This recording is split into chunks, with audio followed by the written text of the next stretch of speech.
چا په دوبۍ او سعودي کې مزدورۍ کړې وي چا په دوبۍ او سعودي کې مزدورۍ کړې وي هغه خوارۍ او محنتونه په سیلاب لاو شو د بونیریانو خو د غرونو په شان زړونو خو د غم د اوښکو سره غرونه په سیلاب لاو شو د سوات او بونیر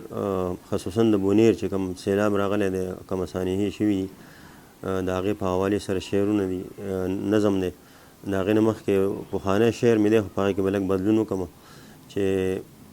ډک دریابونه په ما وچ شي چې له تندې مرمه ډک دریابونه په ما وچ شي چې له تندې مرمه چې پې غار کېږم نو د عمر وچ خوړونه راشي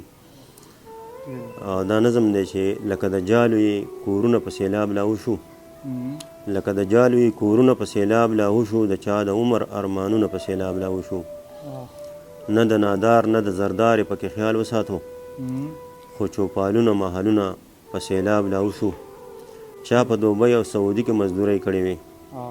چا په دوبۍ او سعودي کې مزدورۍ کړې وي هغه خوارۍ او محنتونه په سیلاب لاهو شو نه د پښتو او نه د دین د جرګې ځای پاتې شو نه د پښتو او نه د دین د جرګې ځای پاتې شو ډېرې حجرې او جوماتونه په سیلاب لاهو شو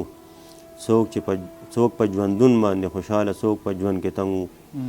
څوک په ژوندون باندې خوشحاله څوک په ژوند کې تنګ و د چا ښادۍ د چا غمونه په سیلاب لاهو شو د بونیریانو خو د غرونو په شان زړونه و خو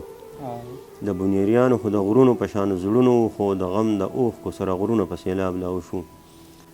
ولس یوازې د سیلاب په مړو نه جړېږي ولس یوازې د سیلاب په مړو نه جړېږي خو د وطن ژوندي لاشونه په سیلاب لاهو شو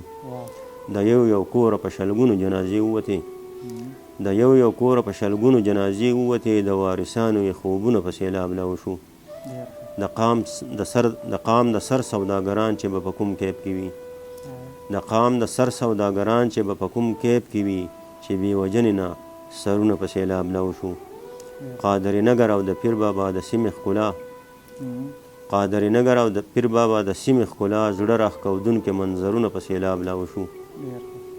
قدرت په خپل لاس خپل جوړ کړی ګلستان تالکو قدرت په خپل لاس خپل جوړ کړی ګلستان تالکو د ملکنډ د باغ ګلونه په سیلاب لاهو شو د اولس غم مې په شعرونو کې نور نه ځایږي د ولس غم مې په شعرونو کې نور نه ځایږي اوښکې پې توی شولې لفظونه په سیلاب لاهو شو د فیض د سوات خلکو د سوات په غم کې هم وجړل خو په بونیر باندې زړونه په سیلاب لاهو شو